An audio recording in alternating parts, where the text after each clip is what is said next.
College made absolutely zero sense by words, Dave. Welcome to college, the place where everyone is casually in thousands of dollars of debt questioning their life, yet somehow still produce a smile as they walk around campus.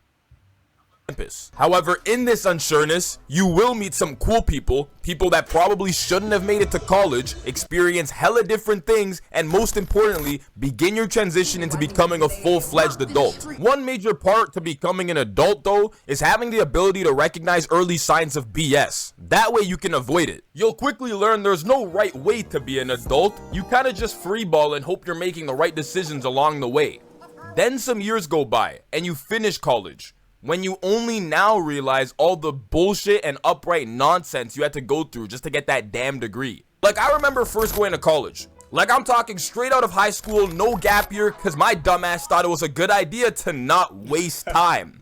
Back then, I was barely even halfway through my senior year of high school, where the teachers were already pressuring every nigga in there to make sure their college applications were submitted by the deadline. Fast forward a couple months later, to the end of the year, where it's finally time to graduate and you realize two things. One, there's a dumbass pandemic going on named COVID-19, so you'll be graduating from the fucking toilet in your washroom on some damn Zoom call.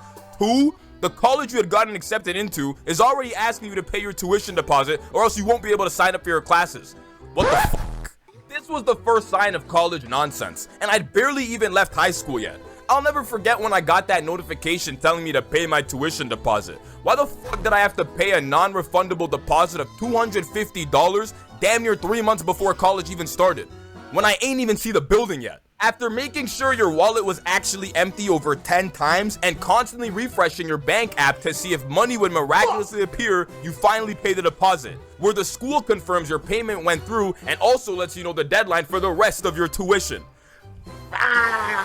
Like, after barely paying the $250, I somehow had to now figure out how the fuck I'm gonna pay the remaining thousands of dollars just for the semester. This is where I realized something was off and just didn't make sense. I remember constantly asking myself, you mean to tell me everyone is supposed to pay for this shit and yet niggas would still drop out? Like, after seeing the receipts for college, I couldn't even fathom how much money colleges were making, considering the fact that hella people went in there not knowing what the hell to study. You know, because the 17-year-old in high school is somehow supposed to have the mental capacity to decide what they want to do for the rest. This is so true. Like, what if you really think about it? What's this? The government is really doing something stupid. Okay, I'm not in the US, but like I can still relate to all of this stuff because I'm in university right now, and I'm under a student loan. So yeah, I can relate. Now, the thing about university is that the government is doing something really stupid. I mean, would you in your right mind lend money to an 18-year-old who has no job, and the degree that they're pursuing doesn't guarantee them getting a job? Like, would you do that with your money? Would you do that? Answer honestly. Because I wouldn't. Like, I don't know. It's just crazy. Rest of their life. By the time niggas reached second year, it was damn near a 50% chance they swapped majors or a 45% chance they dropped out. And the beauty of all of this is the colleges would get paid regardless. Around this time, my first semester had like 6 courses, and after running the numbers, I realized I was damn near paying $400 a course. Not to mention, it was peak COVID time, so majority of my program was online. I was paying $400 for every course as if I was actually going to the damn college. And don't even get me started on textbooks. You'll be reading your intro seminar for a course where on the first page it states you need a textbook that costs $200. Oh, Excuse in my country, okay, the way we run things here in university, we're the government to give us book allowances, but like we don't even use books. Like our professors just give us like PDFs that are shared like in our little WhatsApp class groups and stuff. So the book allowance is practically free money. me? Like, I gotta pay how much for each textbook for each class? What? Registration. Well, that's a crazy amount of money, gang.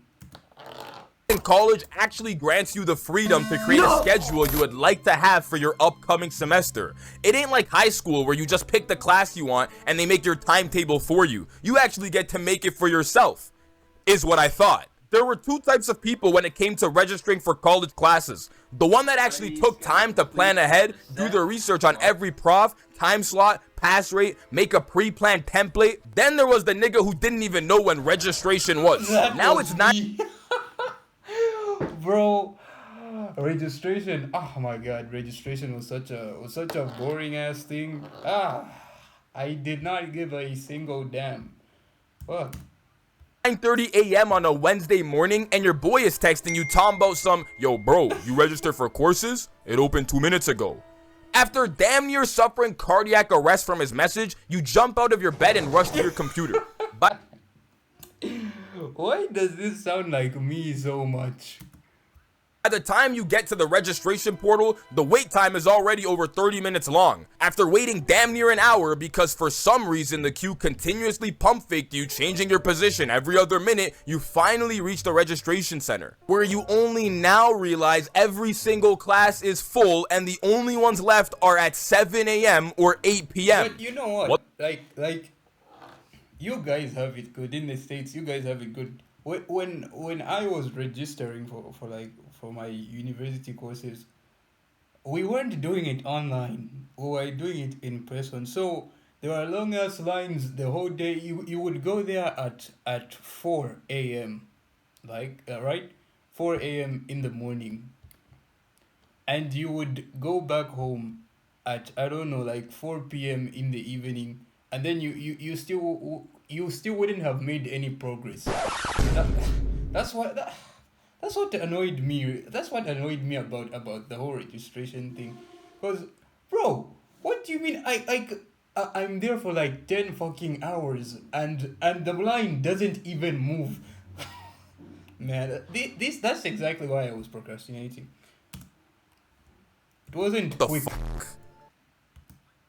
Like, you mean to tell me every class somehow filled up in the span of an hour? Not to mention I was on the site 2 minutes after registration started, but I had to wait in that long-ass queue, and so now I'm not able to sign up for my damn class? What's crazy is some niggas had it worse. Like, I remember one of my boys telling me he was waitlisted to get into a class. You know, because the thousands of dollars you pay a semester isn't enough to guarantee you a damn seat in that damn class. Like, they even made him pick an alternative class just in case the waitlist didn't clear up. So instead of taking his Physics 2 class, he's now in fucking Agriculture and the Economy 101. Like, at least in... What the fuck does that even have to do with computer science, man? What the fuck? No, this is crazy. This is crazy. High school, when you register for a class, you're in that damn class. But in college, fuck no. When it's time to register for your college semester, somehow every reasonable time slot is already taken, or you can't even sign up for the class at all. To make things even crazier, in my college, you were required to take multiple gen eds, also known as general electives. I couldn't even tell you the purpose of having to take these because they were literally classes that had zero correlation to your damn program. Yet if you don't take them, you can't graduate. Registration itself was tied to what program you were in. Like, because I was in engineering, my registration time slot opened at the end of the fucking week as opposed to the psychology major who's opened on Monday at 8 a.m. So you can just imagine how much fun I had trying to secure a damn general elective. After not only figuring out how you were going to pay for your tuition, but also figuring out how you were going to get to your 8 p.m. Monday class, it was time to begin college. Looking back at it, the learning transition from high school to college is hella challenging because in high school you had the same 4 classes every single day at the exact same time for a majority of the semester. However, in college, you will be completely and utterly lost. You go from having 1.5 hours of dedicated time per class to 3 hours straight of programming on Tuesday, 1 hour of math on Wednesday, fucking 2 hours of sociology on Thursday. It was just all over the place. A lot of STEM-related programs split the learning scheme into lectures and labs, meaning on certain days you would go to lectures, or at least you should have, and other days you would go to labs. I hope. The idea behind this was to learn the theory while simultaneously learning how it actually works in real life. But after only attending damn near 2 lectures, you quickly learned they were straight up unbearable. College was now in the post... what's my what's crazy about my university is that the lectures are so damn boring and they're so damn unbearable. But the thing is, they make you go to class because they've come up with this like um register system. Like when you come to class, they'll record that you attended class. Now, like I was like, nigga, what the fuck? What the fuck? Nigga, I'm an adult. Why the fuck are we still doing this?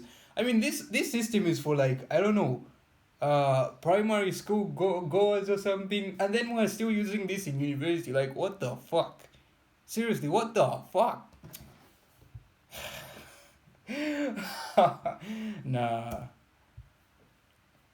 Post-COVID era, which means it was normal for some classes to have lectures online and some would still do it in person. Both were f***ing terrible either way. With online lectures, you would sign into your school's Blackboard and load up the classroom. Immediately upon joining, you notice a plethora of problems that didn't even make sense. One nigga doesn't have his mic muted and is yelling at the top of his lungs gaming, and somehow no one is saying anything. Another person somehow isn't aware that their camera has been on for the last 5 minutes despite it literally being turned off prior to you even joining. And most importantly, the professor isn't there and hasn't been for the last 10 fucking minutes. Finally, the professor joins, where he then proceeds to share his screen for this week's lecture slide set for 1 to 126. After only reaching slide 2, you have to walk to the washroom and splash your face with water because you're on the verge of falling asleep. By the time you make it back to your computer, the professor is somehow now on lecture slide 26. What? You ever notice how in college none of your professors would actually go through each and every lecture slide? Yes. Like some miraculous way the slides 20 to 88 just aren't important all of a sudden? I couldn't tell you a single time one of my professors genuinely sat there and read through every single slide. To be fair, I probably was never paying attention regardless, but I know damn well. Same here, bro. Same here. Same here. Every slide was not important. College lectures should have been illegal. You're literally sitting there listening to this old ass professor mumbling the words he sees. Bro. the other day, I had this lecture right at like 7 in the morning, and then like we were meeting our lecturer for the first time because like I'm a sophomore now. I'm in second year now. So like we're meeting our lecturer, our professor for the first time, and then he gave a lecture, like. The problem was that this nigga, I couldn't get a single word this nigga was saying. He was mumbling the whole time. Bro, there's no difference between him and Carti. Seriously, bro. What the fuck? He's on the screen for 2 hours minimum. The way some of these professors were reading the lecture slides, you would have thought it was their first time learning the course material too. Not to mention, Bro, oh my god. you don't even understand what's going on because he's been cutting in and out consistently ever since he joined. Then you had the in-person lectures, which were somehow worse. Not a single nigga in there is ever paying attention to those, and the professor isn't either. Like, she would have it on the screen for fun, read as many as she could until we hit the 2-hour mark, and then pack it up and call it a day. In both scenarios, you always ended up with the same result. Not understanding a single fucking thing that went on in that lecture and having to find time to teach yourself anyways. This is the reason why niggas would just stay home and not go to lectures. Exactly. What the fuck am I doing in a room where I'm gonna be confused anyways and have to teach myself at home? I'll just stay home. Exams in college have always been the most confusing concept to every person I know. The idea of having to sit in a room for 1.5 to 2 hours while your hand is literally trembling and you feel like your heart is about to beat out of your chest never made any sense at all. My program had split our grades into 2. Because it was a form of engineering, they wanted to ensure that the shit you were learning was actually understood. And so you were required to get at least a 50% in both the theory portion and the lab. This is the exact same way it works. Okay, this isn't the exact same. The way my university works is similar to this, but like the lab requirements they make up part of a CA. Like your CA is your continuous assessment, which is determined by like the tests. We usually have like 3 tests the entire semester. Then the entire semester is divided into 3 terms. So in term one we write the first test, in term two we write the second test, and then in term three we write the final test. We call it a sessional exam. So like the first and second tests are like they get counted in your CA, together with all your lab results and stuff like that, and the results of your pop quizzes. They all get added up into your CA. Yeah, and then the CA makes up like 40% of of your entire grade. Your entire grade will be determined by your CA and your results in the sessional exam. So the CA is 40%, then the sessional examination is 60%. That's how it works. labs portion, as if you didn't, you would fail the entire course. This also meant that niggas had two separate forms of exams. Your midterm and final exam would only count towards your final theory grade, and your lab exam would only count towards your final lab grade. The lab exams were tolerable, considering it was just exams based on all the shit you actually did in real life. It was more of a practical test, so as long as you could remember what you did before, you would be fine. However, the theory exams, as we all know, were nothing but a fucking nightmare. Somehow, every single damn time I had to write an exam, it always went one of two ways. One, the shit I was told to study for the exam was nowhere to be found on the exam itself. Two, I wasn't even told what the hell to study to begin with, so it was over before it had even started. Bro, this is so relatable. I won't lie. This is the point in every college student's career where they contemplate their life decisions. How the hell did I end up writing an exam worth Oh my god.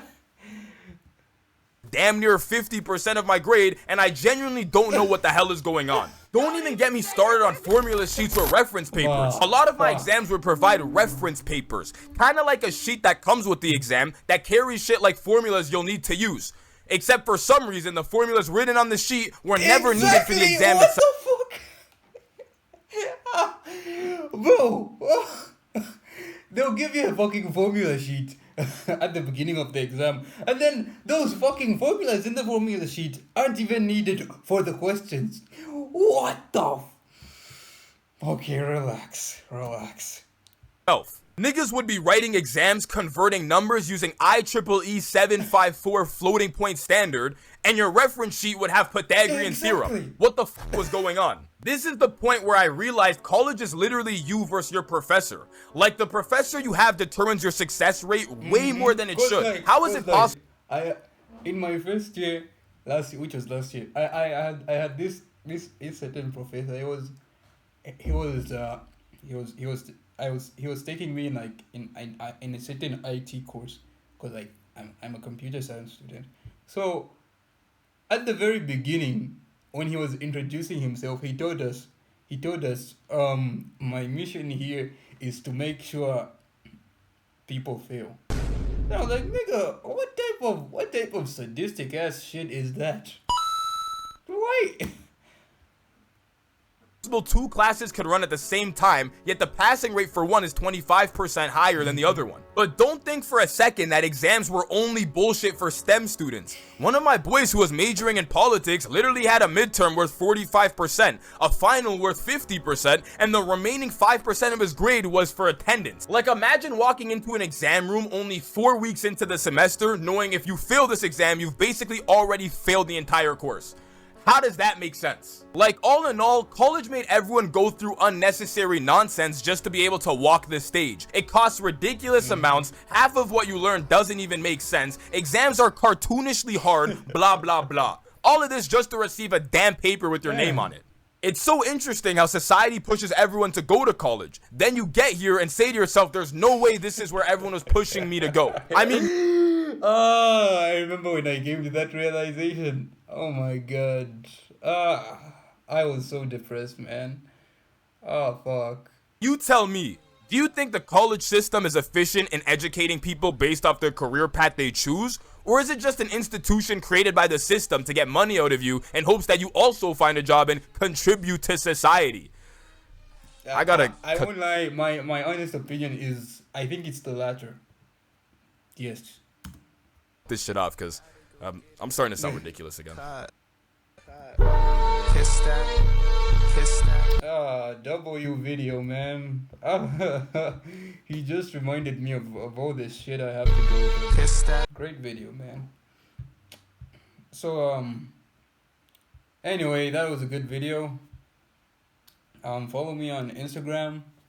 Follow me on TikTok. Follow me on Twitter. Check out my main channel. And yeah, that's it. And I'll see you guys next time. Peace. このディオだ